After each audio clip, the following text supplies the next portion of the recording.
Hi everyone. मैं आज बात करने वाला हूँ इनकमिंग पैसेंजर कार्ड के बारे में, जिसे लेकर बहुत सारी अलग अलग तरह की बातें हैं। तो मैं यहाँ आपके सामने ये पूरा इनकमिंग पैसेंजर कार्ड फिल करके दिखाऊंगा, जिससे किसी भी तरह का कन्फ्यूज़न ना रह जाए कि हमें कौन सी डिटेल फिल करनी है और हम किसी भी तरह की पेनल्टी को अवॉइड कर सकें। बहुत ही रिलैक्स रहना है, बहुत ही आसान है ये फॉर्म भरना। तो चलो शुरू करते हैं। सबसे पहले इनकमिंग पैसेंजर कार्ड ऑस्ट्रेलिया। शुरू करते हैं। सबसे पहले लिखना है आपका फैमिली नेम, जैसे कि मैं मेरे केस में लिखता हूँ तो मेरा सरनेम यादव है, YADAV। गिवन नेम, जो आपका पासपोर्ट पे गिवन नेम है, फर्स्ट नेम वो लिखना है। मेरा गिवन नेम है कुंवर, KUNVAR। ये पेन से लिख रहा हूँ तो थोड़ा तकलीफ हो सकती है देखने में। उसके बाद पासपोर्ट नंबर, तो कोई भी रैंडम पासपोर्ट नंबर डाल देता हूँ मैं, ABC123। उसके बाद फ्लाइट नंबर अथवा तो शिप नंबर। अब शिप से तो कोई नहीं आता, सभी फ्लाइट से ही आते हैं। तो फ्लाइट नंबर में कई बार क्या होता है कि आपकी डायरेक्ट फ्लाइट होती है, जैसे कि इंडिया से या पाकिस्तान से, चाइना से, किसी भी कंट्री से हो सकती है। लेकिन कई बार क्या है, आपका लेओवर होता है, जैसे कि मेरे केस में सिंगापुर लेओवर था। तो मैं वो फ्लाइट नंबर लिखूंगा जो सिंगापुर से सिडनी आई है, तो जिसका नंबर था QF292। उसके बाद इंटेंडेड एड्रेस इन ऑस्ट्रेलिया। तो मेरा जो फ्रेंड है वो कैडेंस में रहता है, तो मैं यहाँ कैडेंस लिख दूंगा। उसके बाद स्टेट, स्टेट है न्यू साउथ वेल्स, NSW। इसके बाद आता है do you intend to live in Australia for next 12 month. तो मेरा आंसर है यस। तो यहाँ एस पे टिक सही नहीं करना है, क्रॉस मार्क करना है। जो आपका आंसर है उस पर क्रॉस मार्क करना है। उसके बाद है if you are not an Australian citizen, do you have tuberculosis, यानी कि क्या आपको टीबी है। तो ऑब्वियसली आपका मेडिकल हुआ होता है जब भी वीज़ा मिलता है, टीबी होने की संभावना नहीं है। Do you have any criminal convictions, obviously visa के समय आपका PCC पुलिस वेरिफिकेशन होता है, क्रिमिनल कन्विक्शन हो ही नहीं सकता। इसके बाद जो है सबसे ज़्यादा कन्फ्यूजन होते हैं इन सवाल के जवाब देने में, जो 10 से 11 क्वेश्चन हैं। मैं इन्हें डिटेल में डिस्कस करता हूँ।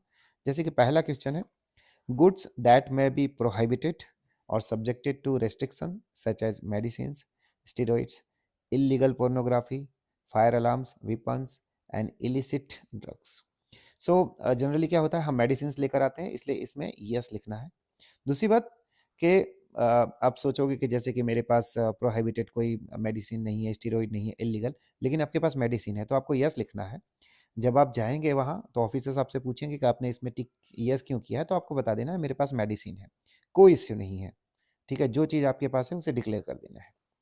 उसके बाद दूसरा क्वेश्चन है, more than 2250 ml of alcoholic beverages और 25 सिगरेट अथवा 25 ग्राम ऑफ टोबैको, ऐसा तो कोई लेकर आएगा नहीं, इसलिए नो आएगा इसमें।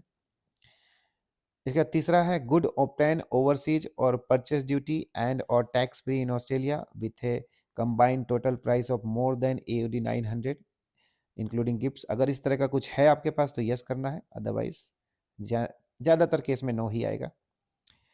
उसके बाद चौथा क्वेश्चन है, गुड्स और सैंपल फॉर बिजनेस अथवा तो कॉमर्शियल यूज़। अगर आप कॉमर्शियल यूज़ के लिए ला रहे हैं कोई सैंपल तो यस, अदरवाइज नो आएगा। इसके बाद है AUD 10,000 more in Australia for foreign currency equivalency. देखो आजकल ऑनलाइन का ज़माना है, तो कोई भी इतनी कैश करेंसी तो लाएगा नहीं, इसलिए ये नो ही आएगा। इसके बाद है sixth question, meat, poultry, fish, seafood, egg, dairy, fruit, vegetables, ऐसी किसी भी तरह की चीज़ लाने की कोशिश ना करें, फालतू का कस्टम में फंसेंगे। तो यहाँ पर नो और लाना भी नहीं है। इसके बाद है grain, seeds, bulbs, straw, nuts, plants, parts, traditional medicines, herbs, wooden. बहुत सारे लोग हैं मेहंदी लाते हैं, मसाले लाते हैं, फिर बहुत सारी दवाइयाँ लाते हैं, कायम चूर्ण लाते हैं, त्रिफला लाते हैं, तो इसमें यस करना है। अक्सर हमें इंडियंस इन चीज़ों का उपयोग करते हैं, हाँ पर कर देना और बता देना है कि हाँ भाई मैं मेडिसिन वगैरह, हर्बल मेडिसिन लाया। उसके बाद है आठवां क्वेश्चन, एनिमल पार्ट्स और एनिमल प्रोडक्ट्स, दूध है, दही है, आइसक्रीम है, इस तरह की चीज़ें नहीं लानी है। बर्ड या फिश, ये आसानी से यहाँ ऑस्ट्रेलिया में मिल जाती है, इसलिए इन चक्करों में नहीं फंसना है, इसलिए यहाँ नो करना है और लाना भी नहीं है। इसके अलावा है 9 number, soil items, soil attaches और used in fresh water area, example sports shoes, recreational equipments shoes, यहाँ जनरली कोई लाता नहीं है मिट्टी वगैरह, पर अगर आपने शूज़ रखे हैं, नए ही क्यों ना हो, फिर भी उसमें येस कर देना है, डिक्लेयर कर देना है कि मैं जूते लाया हूँ। क्योंकि अगर उन्होंने चेक किया और थोड़ी बहुत भी मिट्टी मिली तो फालतू का वो फाइन करेंगे, तो बेटर है डिक्लेयर कर देना कि हाँ भाई, मैं शूज़ लाया हूँ, कोई इश्यू नहीं है इसमें, डिक्लेयर करने में कोई इश्यू नहीं है। इसके बाद है have you been in contact with farms, animals. अब नया ज़माना है, सिटी का ज़माना है, कौन फार्म्स और एनिमल्स के बीच जाता है, तो डेफिनेटली इसमें नो आएगा। इसके बाद है where were you in Africa, South Central America और कैरेबियन इन लास्ट 6 डेज, अगर है तो हाँ, नहीं है तो ना।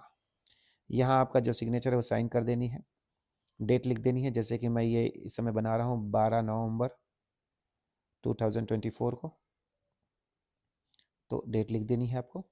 ये आपका पेज 1 जो है कंप्लीट हो गया है।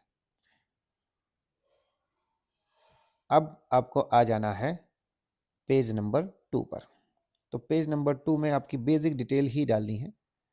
सो बेसिक डिटेल्स के लिए चलो सबसे पहले your contact detail in Australia, तो कोड लिख देना है +61 और जो भी कॉन्टैक्ट नंबर है 1234, जो भी आपके फ्रेंड्स है या जिसके यहाँ जा रहे हैं उसका कॉन्टैक्ट नंबर लिख देना है।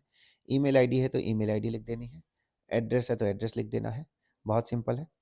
इसके बाद नीचे आता है in which country did you board the flight. Obviously आप इंडिया से आ रहे हैं, भले आपका ले ओवर कहीं भी हो, तो यहाँ पे आपको इंडिया ही लिखना है, इंडिया। इसके बाद है what is your usual occupation, जैसे कि मैं टीचर हूँ तो मैं एकेडमिक्स में लिख देता हूँ, आपका जो भी हो, स्टूडेंट है स्टूडेंट लिख देना है, बिजनेसमैन है बिजनेसमैन लिख देना है। नेशनलिटी एज पर पासपोर्ट, मैं इंडियन हूँ तो इंडियन लिख दूंगा। डेट ऑफ बर्थ, मेरी डेट ऑफ बर्थ 10 मई, ईयर नहीं लिख रहा हूँ, आप अपने अपने हिसाब से अपना डेट ऑफ बर्थ लिख देना है।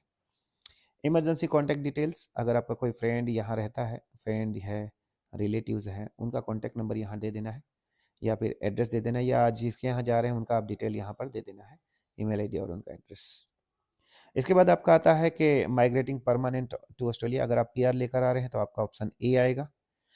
अगर आप स्टूडेंट के तौर पे आ रहे हैं या विजिटर वीज़ा लेकर आ रहे हैं, वर्क परमिट लेकर आ रहे हैं, तो आप बी ऑप्शन सेलेक्ट करेंगे। और इसमें ईयर्स, जैसे मेरे पास 2 साल का वीज़ा है तो मैं 02 ईयर्स 00 मंथ और 00 डेज लिख दूंगा। Your country of residence, obviously India है मेरी country of residence. C option जो है विजिट के लिए है, बहुत ही सिंपल है। उसके आगे आता है आपका your main reason to travel, cross करना है, जैसे कि कन्वेंशन या कॉन्फ्रेंस के लिए कोई आते हैं, रिसर्चर है। नंबर 2, बिजनेस के पर्पज़ से कोई आ सकता है, फ्रेंड्स या रिलेटिव्स को विजिट करने आ सकते हैं, एम्प्लॉयमेंट की दृष्टि से आ सकते हैं।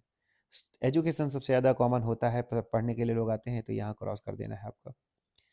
उसके बाद आता है आपका एग्जीबिशंस, कोई एग्जीबिशंस के लिए जनरली नहीं ट्रैवल करेगा कोई इतना दूर, या करते भी हैं तो आपको एग्जीबिशन। उसके बाद जो है हॉलीडेज़ के लिए आ रहे हैं तो हॉलीडेज़, अगर इनमें से कोई कारण लिस्टेड नहीं है तो अदर्स पे क्लिक करना है, टिक कर देना है और नीचे छोटा सा कारण लिख देना है अगर पॉसिबल है तो। तो ये है पूरी डिटेल इनकमिंग पैसेंजर कार्ड की, किसी भी तरह का कन्फ्यूज़न नहीं है। जो भी आपको लागू पड़ता है या जो भी लगता है आपको ये चीज़ें हैं आपके पास, उसे डिक्लेयर कर दो, किसी भी तरह की कोई समस्या होती नहीं है कस्टम में। तो ये था आज के बारे में। चलिए फिर नेक्स्ट वीडियो में मिलते हैं किसी और टॉपिक पे, तब तक के लिए bye bye, take care, thank you.